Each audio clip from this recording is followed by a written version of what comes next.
up? FU Friday! Woo! I love FU Friday. It's my favorite day of the week. It is the best because we're going to say FU to all the FUD. Fuck you, FUD. We're going to say FU to Biden. We're going to say FU to crypto miners. We're going to say FU to the New York Attorney General. We're going to say FU to Vitalik. Just all of them on a Friday. Let's go!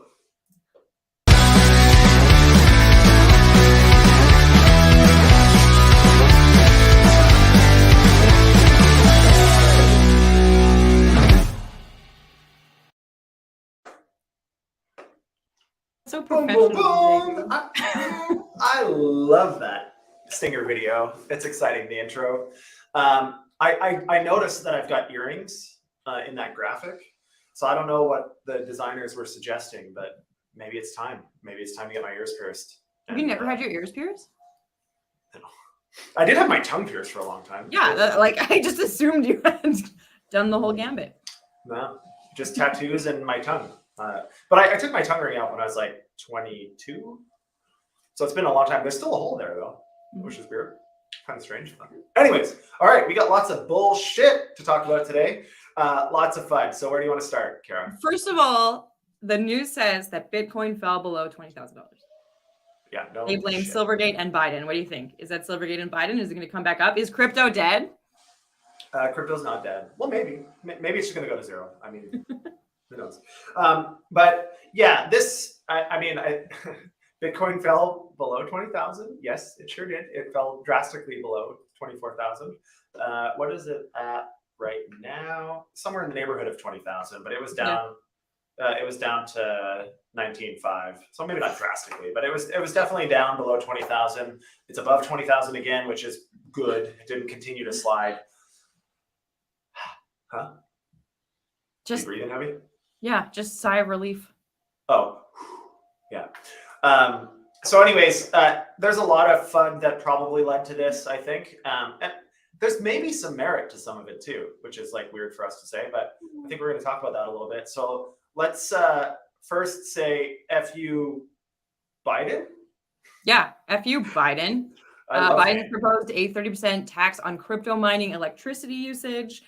The thing that's really going to get your goat here is that even if your crypto miners are acquiring their electricity needs off grid, they will be subject to the tax. Yeah, good luck with that one. So this is ridiculous. Like this whole thing, like just seems like a diversion or something. Like what? Like this is your answer to all the nonsense that has happened in crypto in 2022. Your answer is let's create an electricity tax on crypto miners. Like what? Anyways, this is absolutely absurd. How they're going to track it, how they're going to enforce it, also absurd. It's probably easy enough for like large mining operations for them to identify who they are and what their usage is and so on. But like, there's a lot of Bitcoin mining that happens that is not in Bitcoin mining farms. Individuals, smaller teams, small entities, that it's a side piece. Guys that are doing it in the basement of a school. How are they going to know? But anyways, this one is ridiculous. But this isn't actually the biggest reason that I want to say FU Biden today. This was just kind of one of those like, what? Super funny headlines. It's just like, you're going to get taxed. So stupid. But and I don't know if we have a carousel for this or a no, you just got to talk about it. Yeah, but Biden came out yesterday. He was in Philadelphia. Of course, Pennsylvania gets all the love because it's a swing state. But so he's in Philadelphia trying to explain his new budget, and so there's been kind of leaks of the budget earlier this week, and then he came out talking about some of the high level items yesterday, which obviously led to continued downward pressure in crypto, mainly because they're talking about increasing government spending, which has an inflationary effect, which, as we know, crushes the economy and crushes disposable income for many people that, we hope participate in the space, and it creates a lot of uncertainty. So they're talking about drastically increasing spending. I think it's $2 trillion additional dollars for the next 10 years. $2 trillion in additional taxes for the next 10 years. And I think the budget was up to 5.5 trillion or something, which is like so astronomically high. It's actually unbelievable. And so, I mean, this has caused a lot of kind of confusion because on one hand, the Fed is saying, hey, we need to increase rates. As rates increase, it puts downward pressure on markets, on any, risk asset, et cetera, because you can get much higher yield than normal on lower risk assets, treasuries, et cetera.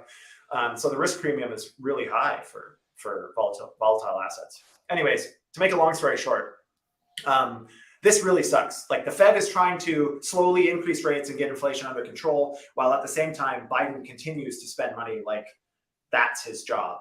I don't think it's going to go anywhere. Whoa, I'm just going to, Biden can't actually be spending the money himself. He doesn't know how.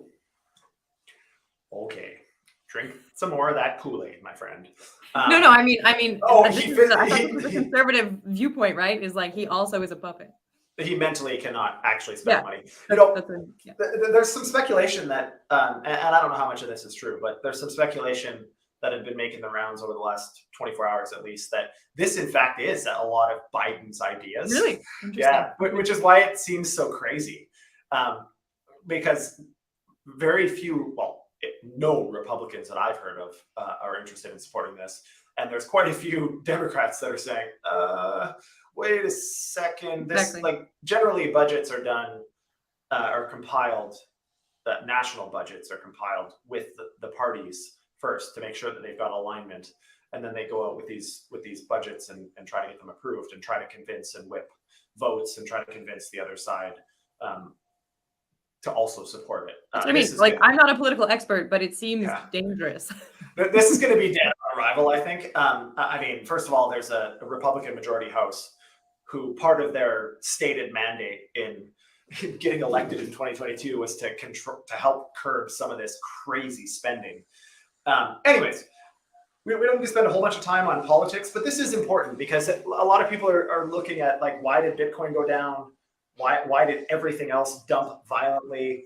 And as we keep talking about, a lot of it is FUD. But in this particular case, even though it's when you take a step back and objectively think about it, it's probably less likely to actually materialize into a big problem because it's likely not to get through the House. Next one, I think, could materialize into a big problem, though.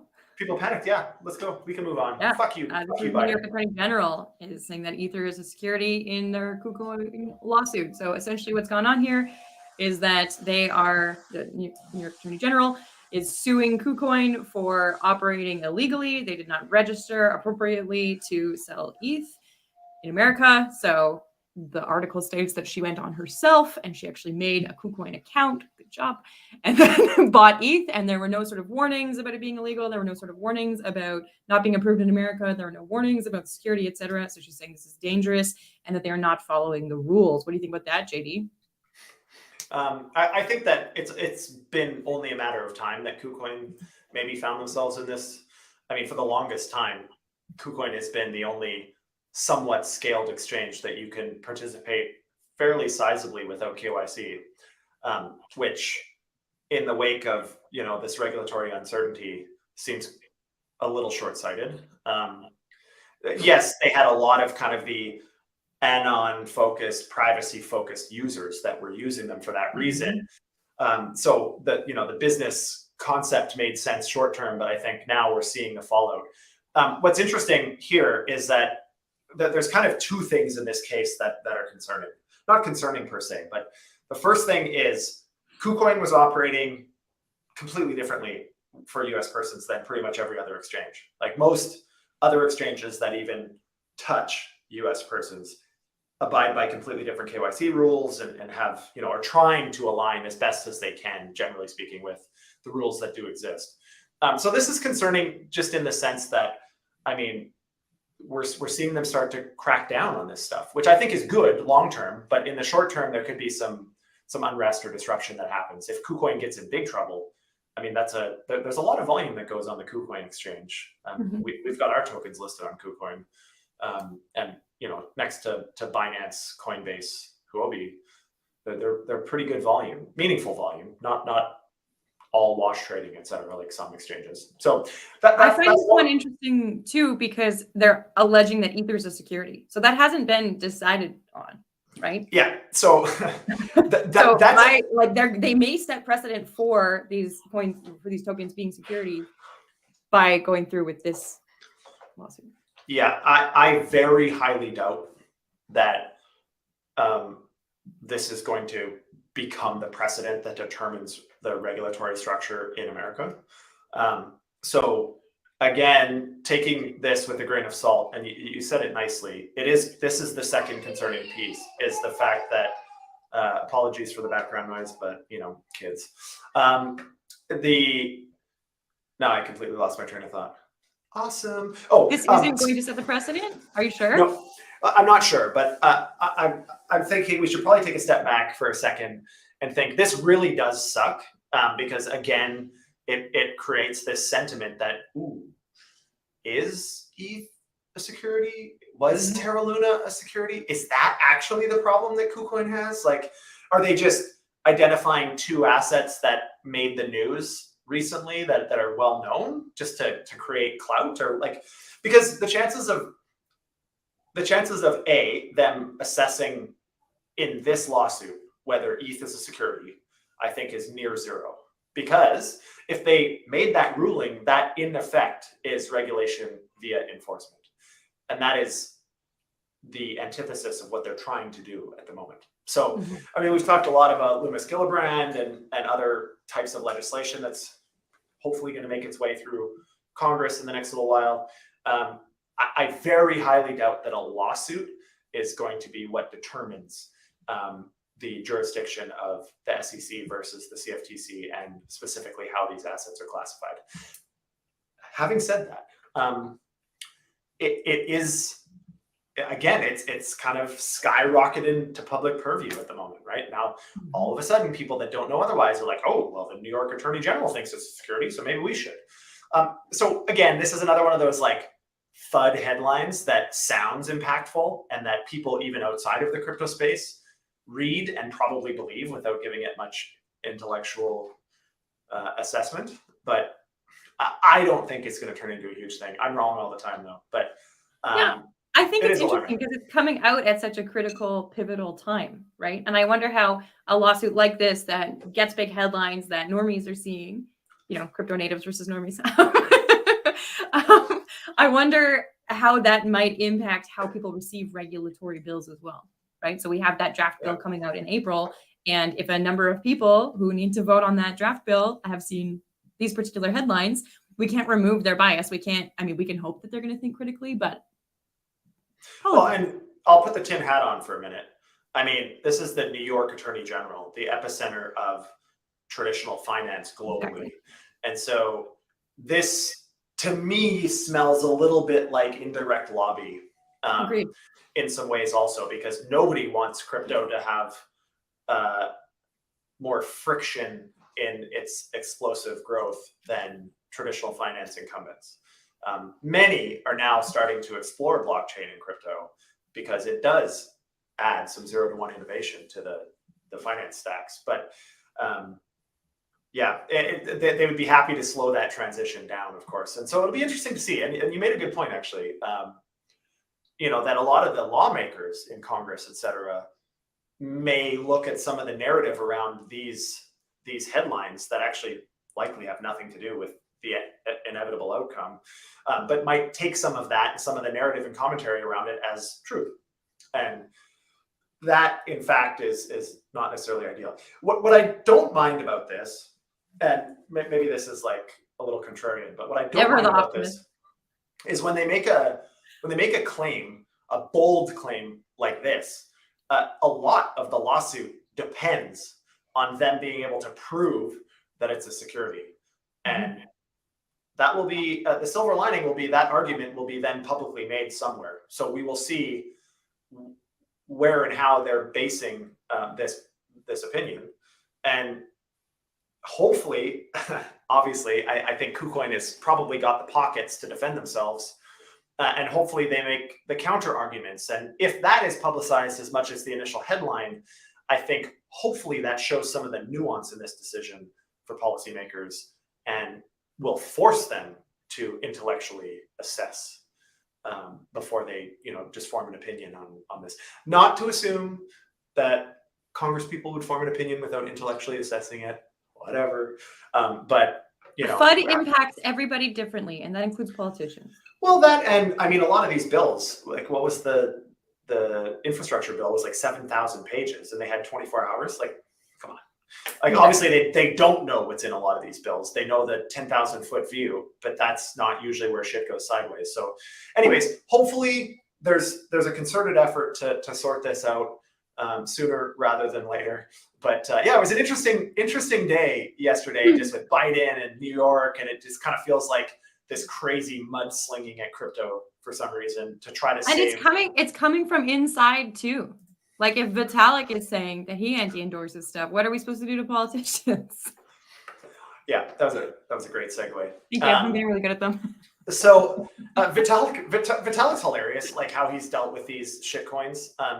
I again, not calling out any particular shitcoin. I obviously don't know all the shitcoins that have sent Vitalik assets, but this has been a thing for like almost 2 years, maybe longer, that I can remember, like consistently, that a lot of these like really shitty projects with insane token supplies, like trillions or quadrillions of tokens, and like infinitesimally small value. Anyways, they send like half the supply to Vitalik, and so they've claimed, and they always claim, and this is now just becoming hilarious because they've always claimed that that's 50% of the supply that's effectively burned. It's no longer in circulation. Vitalik's not going to do anything with it. And they're hoping to get Vitalik's attention, which obviously isn't going to happen. Like, I mean, I get a bunch of baloney sent to my wallets all the time and don't do shit with it. Obviously, I don't even look at it. So anyways, that was like an old, dusting was kind of the thing years ago where you just send out random tokens. It's like an airdrop, but if people don't know what they're getting the airdrop from, like, most people aren't looking. And there's a lot of malicious ways that these random dust tokens have, can impact your wallet security and so on. So most people don't go to the sites. Most people don't move the tokens. Now, Vitalik, on the other hand, has a very public wallet, of course, and they sent him all these tokens. So he had accumulated them in 21, I think. I think this is at the end of 21. COVID was like a real thing. He had accumulated all these tokens, and he just said, like, I'm just going to market dump these. And he literally went on AMMs and, with no regard for how it was going to impact the price, just dumped them. And he sent millions in COVID relief to India and other places. I say millions. I want to say billions because it was a really high amount of money. Like, I don't remember exactly what it was, but anyways, now this is just comical because now that we have precedent that he's going to sell them, which he has done with all of them. I don't know why anybody is sending him tokens anymore. This one's super funny because he basically dumped $700,000 worth of shitcoins, and I'm glad nobody pesters me while I try to clean out my pantry. I'm trying to give stuff to the food bank, and people aren't just fucking like throwing more craft dinner at me. Yeah. And more Darren is here trying to do exactly that, and unfortunately keeps getting thrown these things. But so one of the ones that he liquidated, they sent him another 250,000. Like, as he was liquidating it, they noticed, and so they sent it back to him. Like, I don't understand the rationale here. Like, so I think how this all started, and you can't quote me on this because obviously I've given this quite little attention other than just hearing about it anecdotally. But I'm pretty sure that one of the like original meme coins, dog coins, I don't remember which one, maybe it was Shiba or one of those coins, originally sent a bunch to Vitalik, and that was part of how it made the rounds initially. But now that so many crappy projects have done it, it's no longer useful. It's kind of like jumping on a bandwagon when the bandwagon has no driver anymore. Yeah, when it's stopped. Yeah, when it got to the band. It's already there. So, anyways, I have a question though.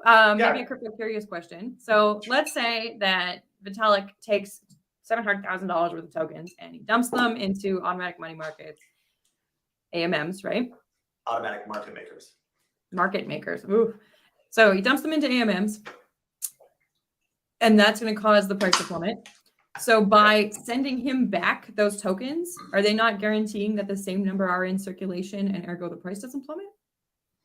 No.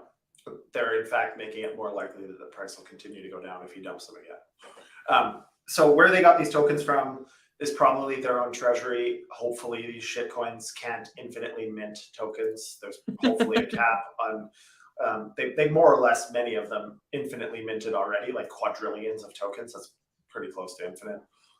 But anyways, no, the circulating supply, like when you liquidate on an AMM, that supply just lives on the AMM until somebody comes and buys it. So it's not actually removing any of it from circulation. Sending him more just, I suppose, encourages him to do it again. Like, if he dumped your token before without giving it any publicity or doing what you would hope for, why would you send him more? I mean, if anybody wants to send me $700,000 worth of their tokens, I'm in. Like, I'll pump it. You'll do it? Yeah, sure. Give me 700 grand. I'll tell everybody about it. I'm actually kidding. I probably wouldn't tell everybody about it because for the same reason that Vitalik cares about this, you know, we want to maintain a certain level of ethical reputation, I think, and just, you know, semblance of professionalism. A little bit, yeah. And so we're here on FU Friday being like, stay professional. Yeah, on FU Friday on Go FUD Yourself. And here we are, you know, giving criticism to people that aren't acting professionally. Anyways, I think it's important to talk about how this can impact the markets. I know that we have a few new listeners who are new to crypto. They've been messaging me privately in my DMs. You can do that too. You can message either of us or the RBL DGen account and ask questions, and we're happy to answer them. But when we're using acronyms and what have you, JD, I'm going to be picking on you to explain them a little bit more. Yeah, why not? Absolutely. I think it makes sense. Like, the whole situation with like sending tokens, like, it just goes to show that we still have not figured out meaningful economic models, because a lot of these, you know, token supply decisions and who gets what and where it goes, I mean, it's still fairly willy-nilly, and that is what leads to this crazy volatility. Is, you know, when you have small liquidity, which most of these tokens have, on the AMMs, there's no centralized exchange liquidity. There's very rarely order book liquidity. It's generally just AMMs, which has crazy amounts of slippage and all of these other negative impacts when you're trading a low liquidity token with high volume, with a high amount. And I mean, it doesn't do anything good for anybody. Like, it drives the prices down really quickly. It proves that, you know, these teams had additional tokens that they could have done other stuff with, given them to the community who maybe believed in the project, but instead they gave them to Vitalik, who obviously doesn't care and shouldn't care. I mean, take that money and spend it on other stuff. Build a community, nurture a community. You know, if you're going to give away free money, my suggestion would be to give it away to people that actually contribute to the project and that believe in what you're doing. So, advice for the day is don't send Vitalik extraordinary amounts of your tokens. Don't send them to JD either. No, I might just sell them and keep the money. I'm a lot less altruistic than Vitalik, most likely. So don't. Even though you both eat salad without dressing. We both eat salad without dressing. Yeah, so does Al. So do I. But speaking of stuff given to us that I will rep, another Krypton piece of merch. Love this hoodie. Blue. It's a nice color. Matches my eyes. Yeah, the Banky. Oh, wrong side. The Banky Q matches my eyes too. Do you actually have blue eyes? Yeah. I can't even see. My eyes are not blue. But I love the color of this hoodie. I think it's awesome. It's cozy. It's warm. I love it. Thank you, Krypton. Shout out to our friends at Krypton. And you got that at East Denver? Yeah, they had so funny story. We can end the stream on this. So they had a house party in Denver, and one of their friends threw it for them. One of their friends, an advisor, I believe, and probably an investor. Anyways, it was, so they rented an Airbnb and then invited like 700 people to this event at this Airbnb, and they had food catered and they had bartenders and all this stuff, thinking that not that many people are going to show up. Like you invite 600 people and then, 50% might show up and then 50% of those might even come inside. Anyways, so when I was there, it was like the house was packed and there was like a bunch of people in the backyard and all of this stuff. And I was like, oh my God, like if I was the neighbors of this place, I would be instantly calling the cops. But it turns out the cops didn't show up at all, thank God. Kind of feels like a high school thing, right? Like since when you're like middle age and worried about cops showing up at a party? Like, anyways, it was freezing. Like it was freezing outside, and there's all these people standing in the backyard, and I'm like wearing a hoodie and a jacket, just like vibrating. It was so freaking cold. They had these little heat things that everybody was like huddled around. It's like, man, like we are really committed to being here. If we're gonna stand around these gas heaters all day to try to have conversations. Anyways, they had wicked merch. It was like an 80s theme party. A few people like totally did the 80s thing. And they had like those funny looking glasses and headbands, and it was kind of tight and bright. It was pretty funny. Really, really awesome crowd though, like, which is, I guess, what you're hoping for. So it turns out that they made it out unscathed, but I was pretty concerned that whoever booked that Airbnb was going to be a big cuckoo. I mean, maybe they had to pay an extra cleaning fee. The cleaning fees are like $400 anyways.